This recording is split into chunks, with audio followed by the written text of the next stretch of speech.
who was asking for this? Zemeckis, what happened? Hi everybody, Anthony here from Awesome Anthony Productions, and today I'm going to talk to you about the latest live-action Disney remake that has no reason to justify its existence, Pinocchio. But before we get started, please go ahead and subscribe and ring the bell so that you never miss any of my content. I post new reviews and shorts every week. You can also find the links to my TikTok and my Instagram in the description below. Let's get into it. I honestly don't even know where to begin with this movie. And trust me, I thought about it. I wrote about 15 different openings that had a joke that involved the word wooden in it. You know the story. A lonely old clockmaker named Geppetto, surprisingly lazily played here by Tom Hanks, crafts a wooden puppet named Pinocchio, voiced here by Benjamin Evans Ainsworth, who gives a pretty good voice performance. Hello, Pops! That's actually supported by the great character design and animation on that character. Anyway, Pinocchio is brought to life by the Blue Fairy, played here by Cynthia Erivo in a way too brief performance, and they definitely did the Blue Fairy dirty by getting rid of her hair, and told that if he can prove himself, he can become a real boy. She then gives him a conscience to help guide his way in the form of a very gentlemanly talking cricket, Jiminy, voiced here by, surprisingly, Joseph Gordon-Levitt, who I thought did a great job in the role. He was basically unrecognizable. From there, Pinocchio goes on an adventure and meets a whole cast of shady characters while learning the difference between right and wrong and what it means to be a real boy. Now, I think the worst thing about this film is that there's actually some good stuff in here. The best parts are when it's copying the original beat by beat, especially in that first 20 minutes or so. The shop with Geppetto is charming, even if it's a ridiculous amount of CGI. Figaro and Cleo might have a little too photorealistic animation, but they're still cute as ever, and the way that Geppetto and Pinocchio interact is way too adorable and wholesome to be ignored. But then, Pinocchio leaves to go to school, and you have to get through the new additions to the story, and most of them just end up being more annoying than anything else. After an admittedly creative and cartoonishly animated scene with Honest John, who is voiced here by Keegan-Michael Key, who actually gives the best performance of the movie, with an energetic and fun voice performance, even though that performance does include some pretty awful and cringeworthy modern references, including a reference to influencers and Chris Pine of all people. Not just an actor, an entrepreneur, nay, an influencer! The film nosedives pretty fast. That's also indicative of other problems with this movie. In making those changes, bringing in new things, and trying to modernize this timeless story, they're really doing the tale a disservice, and makes it feel more like content that's supposed to fill the Disney Plus library than an actual film. We need a simple, strong stage name. I've got it. Chris Pine!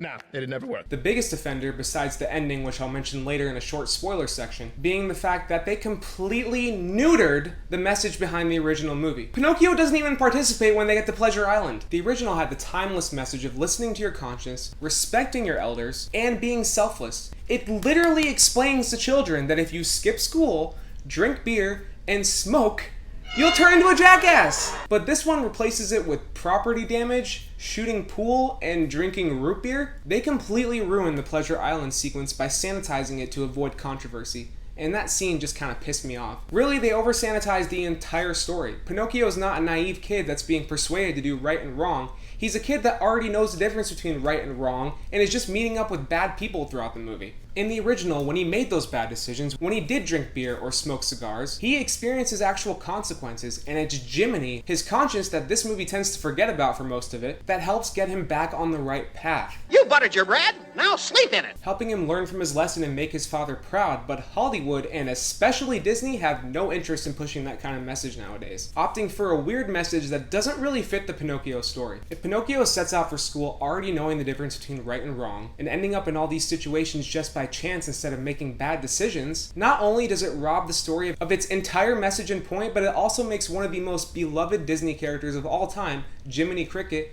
basically worthless in his own movie. And all of the other changes in this film were completely unnecessary too, like giving Geppetto a tragic but incredibly cliche backstory of having lost his wife and son, which is what gives him the inspiration to make Pinocchio this time around, instead of just being a lonely old man that creates something because he's lonely. And yeah, even though it does make his reasons for building Pinocchio make a little bit more sense, when they turn to the emotional beats for it, they kind of just gloss over them and they don't really hit as hard as they could. Tom Hanks also sounds like he's sleepwalking through this role too. He basically alternates between a crappy Italian accent to where you can barely understand what he's saying, and just his regular Tom Hanks voice. Pinocchio should have been home by now. There's no real excitement or passion there, but honestly, who can blame him when you're stuck pretty much by yourself on a blue screen or green screen set all day long? There's also the addition of new characters, like an annoyingly talkative seagull that literally does nothing else but yell, make jokes, Wouldn't want that on my conscience, and fly people to and from destinations, along with a physically disabled puppeteer who Pinocchio meets when he ends up stuck at Stromboli's circus, who doesn't really do much besides provide a little bit of positivity and sing a new song, and her scenes kind of went on too long and barely impacted the plot. They also created 4 new songs for this film, and I can barely remember anything about them if that tells you how bland and boring they were. Though Luke Evans' tune is a bit catchy, and his villainous turn as the coachman that brings Pinocchio and the rest of the kids to Pleasure Island is delightfully smarmy and gross. Out of context, that sentence would probably sound really bad. For those of you that aren't familiar with the Pinocchio story, by the way, Pleasure Island is where Pinocchio ends up.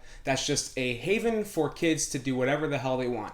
Break stuff, steal things, eat whatever they want, smoke cigars, drink beer, whatever. And in the original movie, that is the scene where all Pinocchio's consequences finally catch up to them, because the kids that are doing these things turn into jackasses, aka donkeys. And Pinocchio starts to turn before he gets himself out of there, and Jiminy Cricket helps him realize what he did wrong so he can get back to normal. But this Pleasure Island sequence is not good. The scene is nothing but wooden performances. I knew I would put it in there somewhere. From child extras against a very obvious green or blue screen. And everything, literally everything around them is CGI. Even the root beer that they're drinking out of their mugs. And then you know that I talked about earlier about how they completely neutered that scene and cut out all of the provocative stuff so that it could be sanitized for today's audiences. And that was just so disappointing. And the fact that Pinocchio just sits there through all of it, looking scared and not wanting to participate in any of the destruction or anything going on around him, really just went even farther in neutering the message. And that's without even mentioning the third act, which is a complete CGI mess that looks like it needed a lot more work done before release. That third act also brings 2 more pretty sinful changes into this classic story, and I'm gonna spoil them now. So this is your spoiler warning. If you don't want spoilers for Pinocchio on Disney Plus for some reason, go ahead and skip to this timestamp here.